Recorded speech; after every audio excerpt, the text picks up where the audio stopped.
Proxy connect करो। हमने last class में एक्सजी बूस्ट एल्गोरिथम को डिस्कस किया था और इसके बाद हमारे पास एक एल्गोरिथम आता है जो इन थोड़ा इससे चेंज है। वो क्या है हमारे पास? Cat boost algorithm. सही। और इसकी प्री डिफाइंड जो हमारे पास लाइब्रेरी भी मौजूद नहीं होती, इसको भी इंस्टॉल करना पड़ेगा with the help of pip install. तो हमारे पास कैट बूस्ट है क्या? कैटेगोरिकल बूस्टिंग एल्गोरिथम है। और आगे क्या लिखा हुआ है? Is a high performance gradient boosting algorithm developed by Yandex. यानी कि एक चीज़ एक्स्ट्रा यहाँ पर ऐड हो रही है कि भाई येंडिक्स कंपनी ने इसको डेवलप्ड किया है और यहाँ परफॉर्मेंस, इसका काम करने का तरीका वही है, लेकिन सिर्फ एक चीज़ इसमें ऑप्टिमाइज की गई है कि कैटेगोरिकल फीचर्स को डील करने का तरीका इसमें अलग है। वो क्या है? जैसे हम क्या करते थे, हम कैटेगोरिकल फीचर्स को हैंडल करते थे अपनी लेबल इनकोडिंग से, या फिर हमारे पास होती थी ऑर्डिनल इनकोडिंग। तो जो भी इनकोडिंग होती थी हमें इनकोड करना पड़ता था, देन हमारे पास क्या होता था आगे, हम उसको ट्रेन में और टेस्टिंग प्रोसेस में डालते थे। लेकिन यहाँ पर हमारे पास क्या है? यहाँ पर एक तुम्हें अलग तरीका नज़र आएगा जिसके थ्रू तुम क्या कर रहे होगे, उस डेटा सेट में सिर्फ कैटेगोरिकल फीचर्स को इंडिकेट कर दोगे कि भाई ये कैटेगोरिकल फीचर्स हैं मेरे पास, और वो ऑटोमेटिकली क्या करेगा, कैट बूस्ट जो है वो उस कैटेगोरिकल फीचर्स को डील करेगा। तो यहाँ पर हम इसको ये कह सकते हैं कि जिस डेटा सेट में हमारे पास कैटेगोरिकल फीचर्स ज़्यादा हों, सही, जहाँ पर हमारे पास ज़्यादा कैटेगोरिकल फीचर्स मौजूद हों, तो हम उसमें कैट बूस्टिंग एल्गोरिथम जो है वो अप्लाई कर सकते हैं। वो हमारे लिए आसानी होगी ताकि, और दूसरी चीज़ क्या है, इम्प्रोवाइजेशन क्या कर रहा है वो हमारे पास, हम डिफरेंस देखते हैं। डिफ्रेंशिएट अगर देखेंगे तो हमें पता चलेगा कि डिसीजन ट्रीज में क्या डिफरेंस है। तो यहाँ पर देखो ट्री ग्रोथ एग्जाम्पल्स हैं। सही। हमने अभी क्या पढ़ा हुआ है? हमने एक चीज़ पढ़ी हुई है जो सेंटर में नज़र आ रही है। सेंटर में हमारे पास क्या नज़र आ रहा है? हमें एक्स जी बूस्ट नज़र आ रहा है।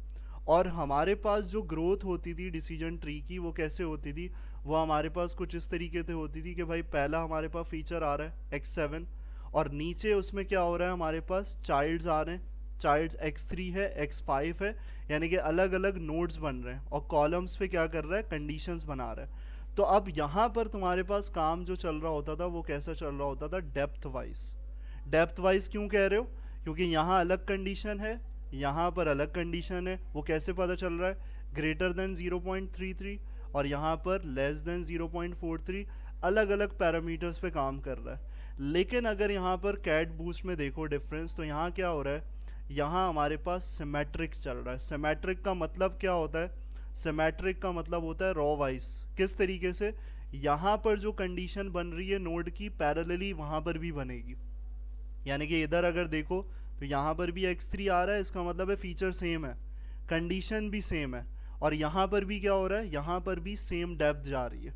तो क्या कर रहा है, नोड्स जो है वो सिमेट्रिक लेके चल रहा है।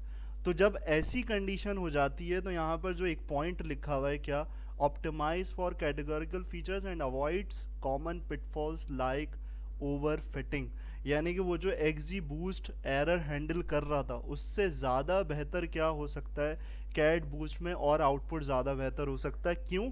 क्योंकि डेप्थ वाइज में ओवर फिटिंग क्या होगा, यहाँ कॉम्प्लेक्शन होगी।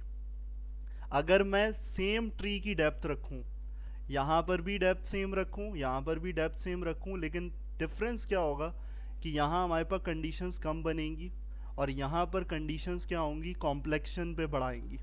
यानी कि इधर कुछ चल रही है कंडीशन, इधर कुछ जाएगी, फिर इधर जाना पड़ेगा। यानी कि यहाँ पर उसको जब सर्च करना होगा कंडीशंस पे, तो यहाँ पर ज़्यादा चलना पड़ेगा, एक्सजी बूस्ट में ज़्यादा चलना पड़ेगा, जो मुकाबले में किसके, सिमेट्रिक में तुम्हारे पास कम चलना पड़ेगा, क्योंकि पैरेलली सेम चल रही है। तो इसलिए ओवर फिटिंग प्रॉब्लम जो है वो कैट बूस्ट में कम नज़र आएगी, किसके मुकाबले में, जो तुम्हारे पास एक्सजी बूस्ट में। और अगर साथ साथ ये भी देखते हुए चलो कि आगे जो तुम्हारे पास एल्गोरिथम आएगा वो कैसे काम करता है, लाइट जीबीएम। तो यहाँ लिखा हुआ है लीफ वाइज। लीफ वाइज का मतलब क्या होता है कि भाई लीफ टू लीफ क्या करेगा, इंक्रीज करेगा।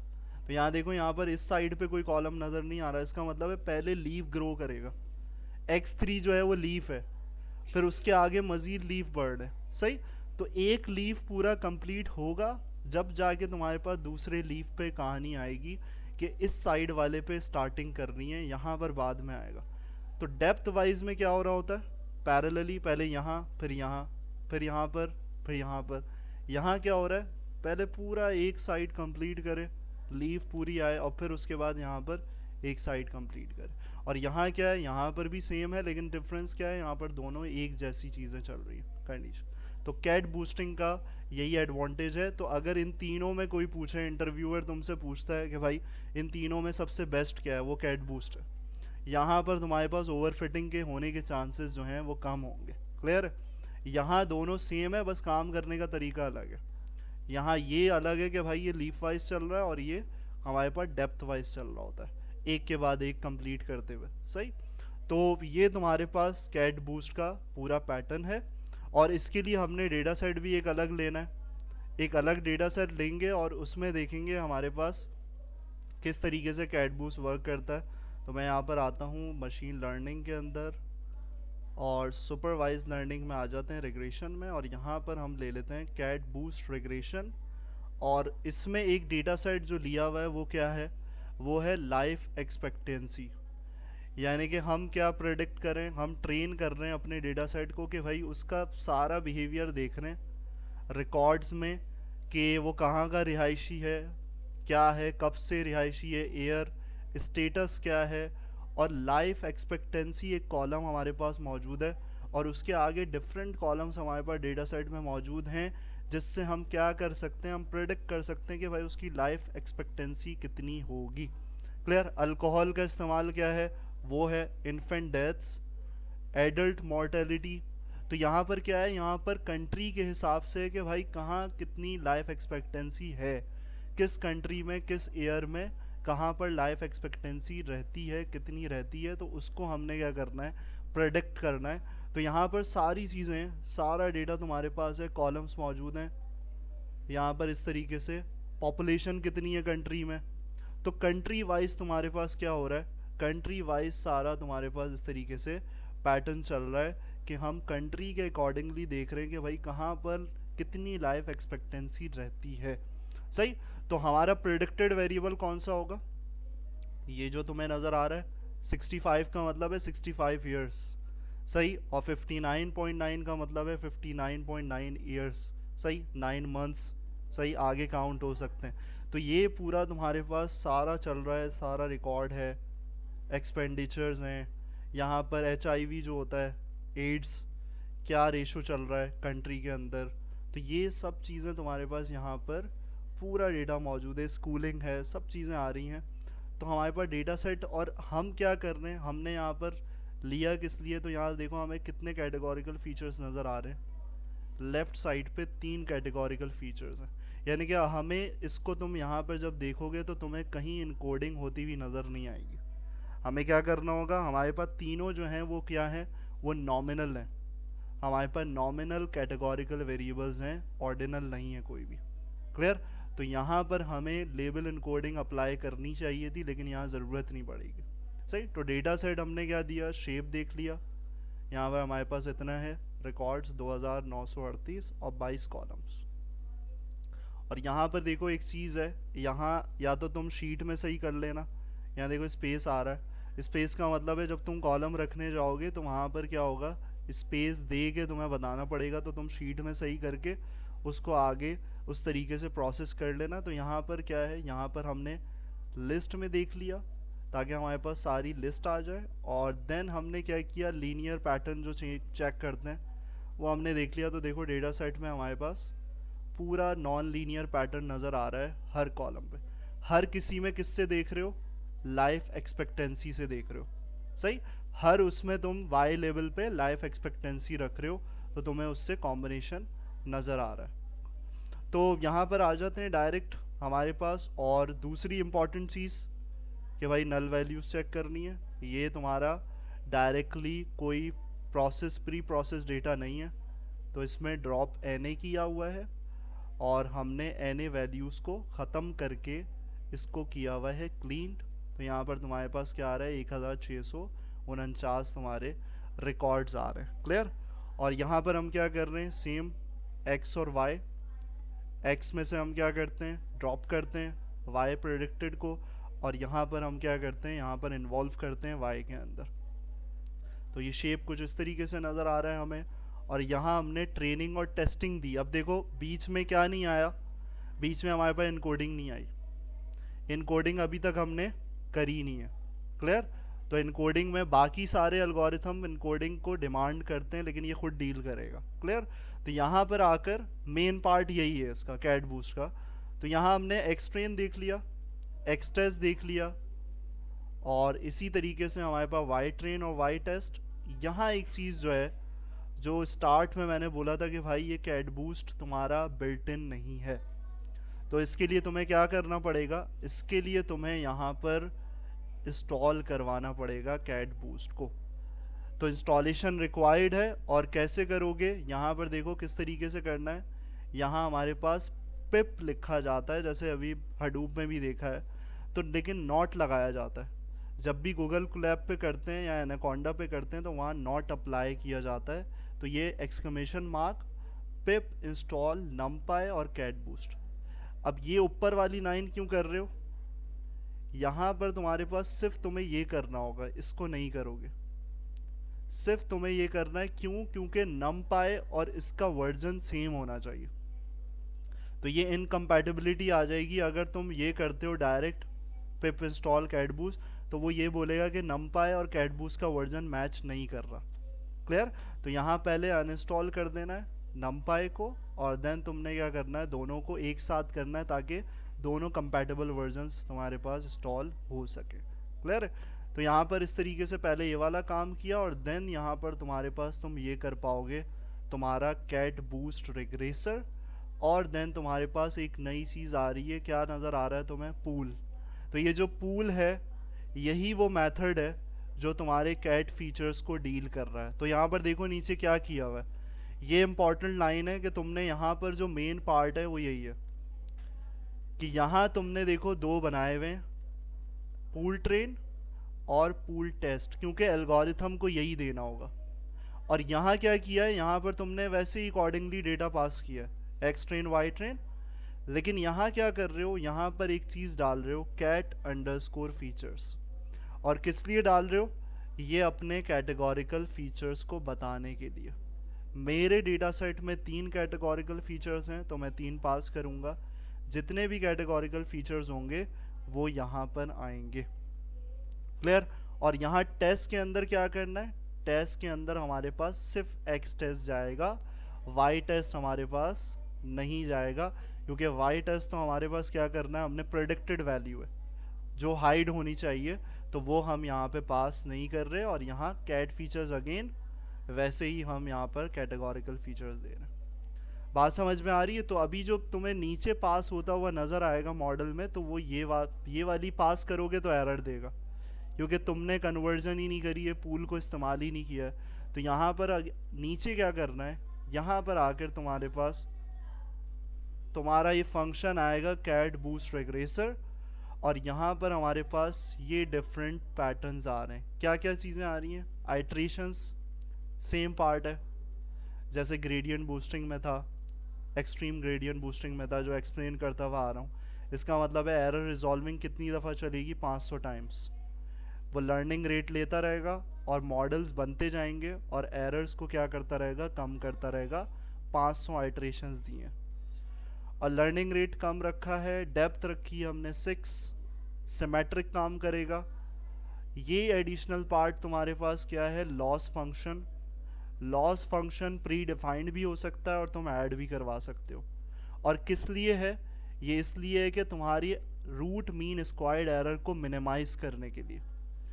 जब रिग्रेशन टास्क कर रहे होते हो तो वहाँ पर तुम्हारे पास तुम्हारा रूट मीन स्क्वायर्ड एरर बड़ा आता है, तो उसको मिनिमाइज जितना कर सको पॉसिबिलिटी हो, तो वो लॉस फंक्शन करता है कि हम कम से कम रूट मीन स्क्वायर्ड एरर को करते रहें, ताकि हमारे पास क्या नहीं हो, हमारे पास जो आउटलायर्स हैं वो डिस्टर्ब ना करें हमारे इस कैट बूस्ट रिग्रेसर को, एल्गोरिथम को। क्लियर? वर्बोस पहले भी समझा चुका हूँ कि स्टेप्स को दिखाता है। और यहाँ देखो क्या कर रहे हो, फिट में मेन चीज़ है पूल ट्रेन पास कर रहे हो जो ऊपर बना कर आए हो, और इसको करोगे देन वो लर्निंग तुम्हारे पास स्टेप्स देखो यहाँ दिखा रहा है कैसे 0 पे दिखा रहा है, 100 आइट्रेशंस पे, 200 पे, 300, 400 एंड देन 499, 500 आइट्रेशंस रखी थी। लर्निंग भी दिखा रहा है कितना इम्प्रूव कर लिया है, कहाँ तक पहुँच गया लर्निंग रेट। तो ये सेकंड्स बता रहा है टाइम, और देन तुमने प्रेडिक्ट करना है। तो प्रेडिक्शन में तुम्हारे पास जब तुम स्कोर चेक करोगे तो तुम्हारे पास स्कोर कितना आ रहा है, एक्यूरेसी 0.95। क्लियर इस डेटा सेट की। तो यहाँ पर ना लेबल इनकोडिंग की गई, पूल को अप्लाई किया गया कैट फीचर्स को डील करने के लिए, और देन तुम्हारे पास फाइनल आउटपुट इस तरीके से कुछ आ रहा है। रिलेटिव आरएमएसई आ रही है बहुत कम, इसका मतलब है पूरा परफेक्ट एल्गोरिथम हमारे पास ट्रेंड हो चुका है, और प्रेडिक्शंस में हमारे पास बिल्कुल सही प्रेडिक्शन आएगी। और अगर हम एक्स वाई एक्सिस को देखें तो यहाँ पर डेटा सेट कम है, पॉइंट्स इसलिए कम नज़र आ रहे हैं, और यहाँ पर लाइन मीट कर रहे हैं पॉइंट्स। क्लियर। तो यहाँ पर इस तरीके से पूरा हमारा पैटर्न चल रहा है। मैं इस डेटा सेट को रख देता हूँ, उस डेटा सेट को। अच्छा भाई, यहाँ पर हमने लास्ट क्लास में हाइव से रिलेटेड हमने डिस्कस किया था। हाइव व्यू पे हमारे पास किस तरीके से टेबल बनाना है, फाइल को अपलोड करना है, ये सारी चीज़ें हमने देखी थी। अब इसके बाद हम जॉइन इम्प्लीमेंटेशन अगर देखें तो जॉइन किस तरीके से होगा, तो हमें उसके लिए एक और डेटा सेट चाहिए। यहाँ पर देखो मूवी रेटिंग्स नज़र आ रहा है, हमें एक और डेटा सेट चाहिए। वो डेटा सेट हमारे पास क्या होगा, वो डेटा सेट हम यहाँ पर देखते हैं कि हमें कौन सा डेटा सेट चाहिए और क्यों कर रहे हैं उसमें। तो मैं आता हूँ डायरेक्ट यहाँ हडूप के अंदर, और इसमें आ जाते हैं हम हाइव, एंड देन यहाँ पर देखो तुम्हारे पास नज़र आ रहा है एक मूवीज़ डॉट आइटम का डेटा। क्लियर। अगर मैं इसको ओपन करता हूँ तो देखो यहाँ स्ट्रक्चर अलग है। हमने एक चीज़ डिस्कस करी थी लास्ट क्लास में कि रॉ फॉर्मेट होता है, अलग अलग तरीके का फॉर्मेट होता है। वहाँ पर जो तुम्हारे पास डेटा का ओवरव्यू आ रहा था वो कैसा था, वो ऐसा नहीं था। वो बताओ मुझे किस तरीके से नज़र आ रहा था तुम्हारे पास फाइल में, कैसे नज़र आ रहा था, लास्ट का याद है भाई? टैब बेस्ड था। तो यहाँ पर देखो हर डेटा के उस पर क्या हुआ है, तुम्हारे पास पाइप का साइन है। तो अगर तुम जब इसको अपलोड करोगे और उसमें यहाँ पर कन्वर्जन कर रहे होगे तो वहाँ सिलेक्ट क्या करना होगा, वहाँ टैब हॉरिजॉन्टल सिलेक्ट नहीं करना होगा, वहाँ पाइप का साइन सिलेक्ट करना पड़ेगा, ताकि तुम्हारे पास वो उस कंडीशंस पे रीड करे। क्लियर। तो इसी फाइल को रीड कर रहे हो, लेकिन अब तुम क्या कर सकते हो, हमने बोला था, बात करी थी कि भाई यहाँ पर आए, और यहाँ पर हमने बोला था अपलोड फ्रॉम लोकल। तो हम एक फाइल का तरीका कैसे देख लें, अपलोड फ्रॉम HDFS, यानी कि हम HDFS पे किस तरीके से करेंगे। तो जैसे ही मैंने उस पर क्लिक किया तो यहाँ पर देखो क्या दे रहा है, HDFS पाथ, यानी कि इस फाइल का कहाँ पर होना ज़रूरी है, तुम्हारे फाइल्स व्यू के अंदर। तो अगर मैं यहाँ फाइल्स व्यू के अंदर आता हूँ तो यहाँ मेरे पास सबसे पहले ये देखो यूज़र, देन मारिया डेफ, और यहाँ पर उस डेटा का होना ज़रूरी है, तभी वो गेट कर सकता है तुम्हारे पाथ से। तो यहाँ क्या करोगे, सबसे पहले क्या करोगे, यहाँ पर अपलोड पे आए और देन सिलेक्ट किया, उसी फाइल को सिलेक्ट करना है यहाँ पर आकर। तो मैं मूवीज़ डॉट आइटम वाली फ़ाइल को यहाँ से सिलेक्ट करवा लेता हूँ, और इसी को अपलोड करना है हमें डायरेक्ट वहाँ। तो यहाँ मैंने इसको ये दिया, यहाँ अपलोड हो गई। अब मैं वहाँ पर क्या कर सकता हूँ, वहाँ पर पाथ दे सकता हूँ। तो मैं हाइव व्यू पे आया और दोबारा मैं आ गया अपलोड टेबल के अंदर, और मैंने यहाँ पर क्या किया, अपलोड फ्रॉम HDFS। यहाँ पाथ क्या था भाई, बताओ मुझे कैसे पाथ लिखना है, slash user slash Maria dev और स्लैश हमारे पास आ जाएगा डेटा सेट का नाम मूवीज़ डॉट आइटम। क्लियर। अब देखो यहाँ पर एक ऑप्शन दे रहा है, एक ऑप्शन देने से पहले हमें एक चीज़ करनी है, जो हमारे पास क्या है, सेटिंग्स में आके कॉमा को हटा के हमने क्या करना है, कौन सा डिस्कस किया था, टैब नहीं करना। अभी हमारे पास डेटा डिफरेंट है, क्या लगा हुआ था फाइल में, अभी किसका साइन था, पाइप का साइन लगा हुआ था। तो यहाँ पर मैं पाइप प्रेस करूँगा, जो कि हमारे पास बैक स्लैश के साथ होता है, एंटर से ऊपर इसको सिलेक्ट करोगे और इसको क्या कर दोगे, क्लोज। और यहाँ पर अब चूज़ फाइल का ऑप्शन नहीं है, प्रीव्यू है। पाथ अगर सही एक्सट्रैक्ट होगा तो यहाँ कुछ इस तरीके से तुम्हारा डेटा ले आएगा। अब ये कहाँ से लेकर आ रहा है, तुम्हारे HDFS से। HDFS से उठाया इसने डेटा, और यहाँ पर कुछ इन्फॉर्मेशन है मूवी से रिलेटेड। वहाँ तुम्हारे पास रिकॉर्ड क्या था, मूवी रेटिंग्स का, और ID आ रही थी एज अ रेफरेंस। तो अब यहाँ पर तुम्हारे पास मूवी के नाम है, यानी कि एक्चुअल डेटा मूवी का यहाँ रखा है। तो मैं क्या करूँगा, इसमें कॉलम्स बहुत सारे हैं लेकिन रिक्वायरमेंट क्या है, सिर्फ इसकी है, क्योंकि हमें ज्वाइन अप्लाई करना है। तो ये यहाँ पर मैंने रखा मूवी आईडी, और यहाँ पर मैं क्या रखूँगा, मूवी नेम, कॉलम बना दिया। और इसके बाद यहाँ पर क्या आ जाएगा, ये है मूवी की रिलीजिंग डेट। क्लियर, ईयर के साथ आ रही है, मंथ के साथ। यहाँ देखो कॉलम है, जो कॉलम्स ब्लैंक नज़र आ रहे हैं उसको छोड़ दोगे ऐसी। और यहाँ एक फाइनल कॉलम मैं नाम दे देता हूँ, जो IMDb एक वेबसाइट होती है मूवी की रेटिंग्स के लिए, जो हमारे पास क्रिटिक्स क्या करते हैं, रेट करते हैं कि कितनी रैंकिंग चल रही है। तो उसके लिए मैं यहाँ पर क्या करूँ, मूवी IMDb URL, इस तरीके से मैं कुछ नेम दे दूँ कॉलम का। क्लियर, तो यहाँ पर हमारे पास हो गया। और देन हमने क्या किया, स्टोर्ड एज ORC, जैसे हमने लास्ट क्लास में भी यही वाली चीज़ करी थी कि ORC हमारे पास आ रहा था। इसका मतलब क्या होता है, इसमें हमने बोला था कि मैंने एक चीज़ बोली थी कि भाई HDFS से करोगे तो उसमें हम एक्सप्लेनेशन ले लेंगे। तो ये होता है एफिशिएंटली डेटा मैनेजमेंट स्टोरेज के लिए। क्यों होता है, ऑप्टिमाइज्ड रॉ कॉलमनार, इसकी एब्रीविएशन जो है वो क्या है, ऑप्टिमाइज्ड कॉलमनार रॉ।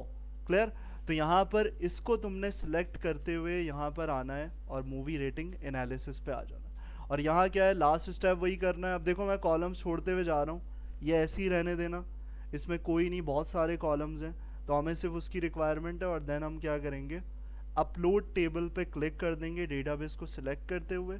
तो हमारे पास एक और टेबल जो है with the help of HDFS यहाँ पे आ जाएगा।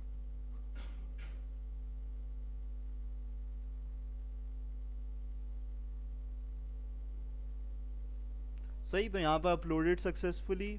और इधर आओगे तो तुम्हारे पास यहाँ पर ये दो टेबल्स एग्जिस्ट करते हैं। भाई बीच में आवाज़ नहीं आए, मूवी रेटिंग्स और मूवीज़। सही, तो ये दो हमारे पास देखो इस तरीके से यहाँ कॉलम्स आ रहे हैं, यहाँ पर जो जो नाम दिए थे हमने वो सब चीज़ें यहाँ पर एग्जिस्ट करती हैं। अब किया क्यों है वो भी साथ साथ देख लो कि भाई हमें क्या करना है, हमें ये देखना है, टॉप रेटिंग्स निकालनी है मूवीज़ की। हमारे पास जो मूवी का नाम है उसके हिसाब से हमें ये देखना है कि सबसे ज़्यादा रेटिंग किसकी आई हुई है। क्लियर, और हमारे पास रेटिंग्स का रिकॉर्ड कहाँ मौजूद था, यहाँ पर था। तो ये क्यों बता रहा हूँ, प्रोजेक्ट जो आएगा उसमें कुछ ऐसे ही इम्प्लीमेंटेशन करनी होगी, जब भी मैं तुम्हें डिमॉन्स्ट्रेट कर रहा हूँ, ताकि तुम्हें आइडिया हो कि जो भी प्रोजेक्ट है। अब जैसे ये मूवी रेटिंग एनालिसिस का प्रोजेक्ट सपोज कर लो, तो उसमें मैं एनालिसिस किस पे कर रहा हूँ, हाइव पे कर रहा हूँ, बिग डेटा कंसिडर करते हुए। क्लियर, तो मुझे क्या करना है, मेरा सवाल ये है कि भाई मैं देखना चाह रहा हूँ टॉप रेटिंग मूवी कौन सी है। क्लियर, तो मैं क्या करूँगा, मुझे इन दोनों टेबल्स को क्या करवाना पड़ेगा, इस कॉलम की बेस पे ज्वाइन करवाना पड़ेगा। दोनों में मूवी आईडी एग्जिस्ट है, यही वजह है हमने रखने की कि भाई दोनों में इसको ज्वाइन इम्प्लीमेंटेशन करनी है। तो कैसे करोगे, यहाँ पर आकर हम हाइव पे क्वेरिंग पे आते हैं और क्वेरी देख लेते हैं हमारे पास ज्वाइन की किस तरीके से होगी। अब देखो ज्वाइन तुम्हें पता है, तो यहाँ तुम क्वेरी को भी अंडरस्टैंड कर जाओगे आराम से कि तुम क्या क्या फैच कर रहे हो। अब तुम मुझे ये बताओ कि यहाँ पर रिजल्ट में, आउटपुट में इस क्वेरी को समझ के बताओ क्या आएगा आउटपुट। मुझे कॉलम्स बताओ और उसका रीज़न बताओ क्या करा हुआ है, ताकि तुम्हारा भी पता चले कि भाई कितना याद है ज्वाइन। तो देखो सवाल वही लिखा हुआ है, fetch movies with respect to highest ratings. Highest rating वाली मूवी के हिसाब से हमें लेकर आना है। अब इसमें बताओ कौन कौन से कॉलम्स आएंगे, कॉलम आउटपुट क्या आएगा।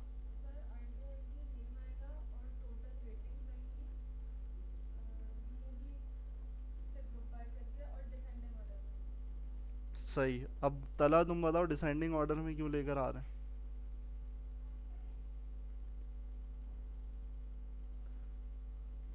डिसेंडिंग ऑर्डर में किस लिए कर रहे हैं, हम ऑर्डर बाय नहीं लगाते, ऑर्डर बाय नहीं लगाएंगे हमारी फिर भी चल जाएगी क्वेरी, लेकिन हमारा जो काम है वो डिसेंडिंग क्यों कर रहे हैं भाई।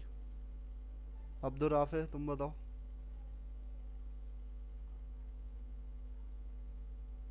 डिसेंडिंग क्यों कर रहे हैं भाई, ऑर्डर बाय, और ऑर्डर बाय में टोटल रेटिंग क्यों रखा हुआ है।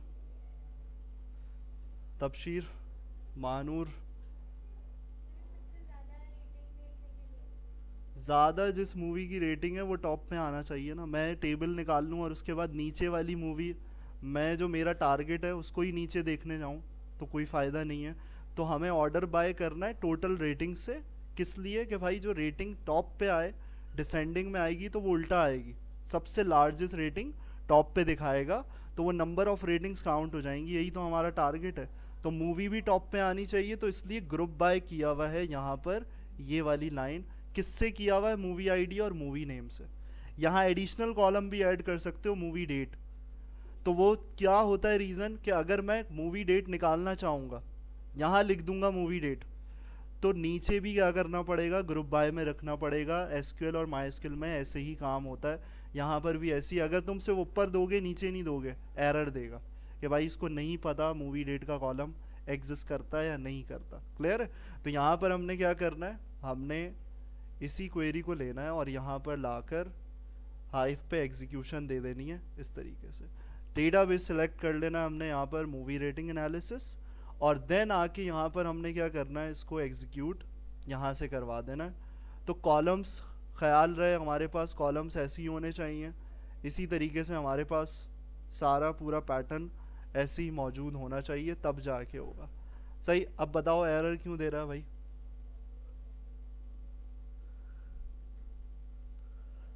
एरर किस लिए दे रहा है? क्या बोल रहा है? टेबल नॉट फाउंड रेटिंग्स, क्योंकि रेटिंग्स नहीं है मेरे पास टेबल। मेरे पास कौन सा टेबल है? मेरे पास बना हुआ है मूवी अंडरस्कोर रेटिंग्स। तो यहाँ पर क्या करना पड़ेगा हमें?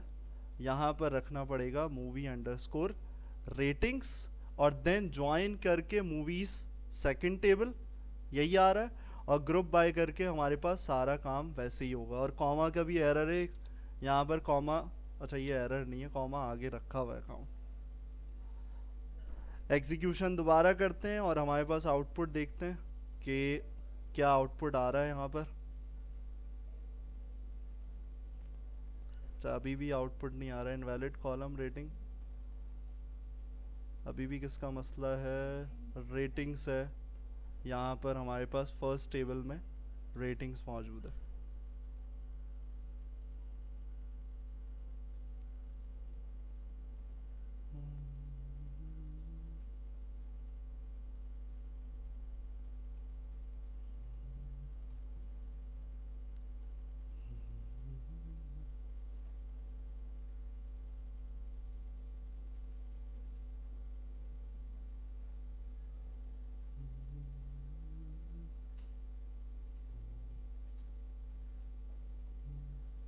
अच्छा भाई यहाँ पर देख लो हमारे पास आउटपुट किस तरीके से आ रहा है। आउटपुट देखो हमारे पास जो हमने क्वेरी करी थी, तो क्वेरी में डिसेंडिंग ऑर्डर में हमारे पास किस तरीके से हमें ये पता चल रहा है, जो एनालिसिस में हमारा जो मोटिव था कि भाई स्टार वॉर्स 1977 में रिलीज़ होने वाली मूवी की सबसे ज़्यादा रेटिंग्स हैं हिस्टोरिकल डेटा पे। अब यहाँ हिस्टोरिकल डेटा की भी बात करी थी मैंने हाइव में, तो उसका रीज़न क्या है कि भाई ईयरली एनालिसिस है, एक ईयर की मूवीज़ नहीं है। तो डेटा वेयर हाउस टूल है ना हाइव, तो इसलिए हम क्या कर रहे हैं, हम हिस्टोरिकल डेटा को पूरे जितने भी ईयर्स की हैं उसमें कंपैरिजन कर रहे हैं कि भाई हमारे पास कौन सी सबसे ज़्यादा रेटिंग्स वाली मूवी मौजूद है। तो यहाँ पर 584 सबसे हाईएस्ट आ रही है। तो हम यहाँ पर इन्वॉल्व कर सकते हैं मूवी डेट को। तो यहाँ पर क्या करोगे, कॉमा लगा के मूवी डेट, और देन ग्रुप बाय के अंदर भी मूवी डेट को रखोगे। मूवी डेट रखने की एक वजह है, यहाँ पर विजुअलाइजेशन का एक पार्ट होता है जिसमें विजुअलाइज जो तुम आर में करते थे या पाइथन में करते थे, उसमें कुछ हमारे पास विजुअलाइजेशंस ऑप्शंस होते हैं, तो वहाँ एक मूवी डेट रिक्वायर्ड होगा ट्रेंड के लिए। तो उसके लिए ये चीज़ हमने मूवी डेट को कॉलम को नाम दिया है। क्लियर? तो यहाँ इसको करो ज़रा, चलाओ इसको और इम्प्लीमेंट करो क्वेरी।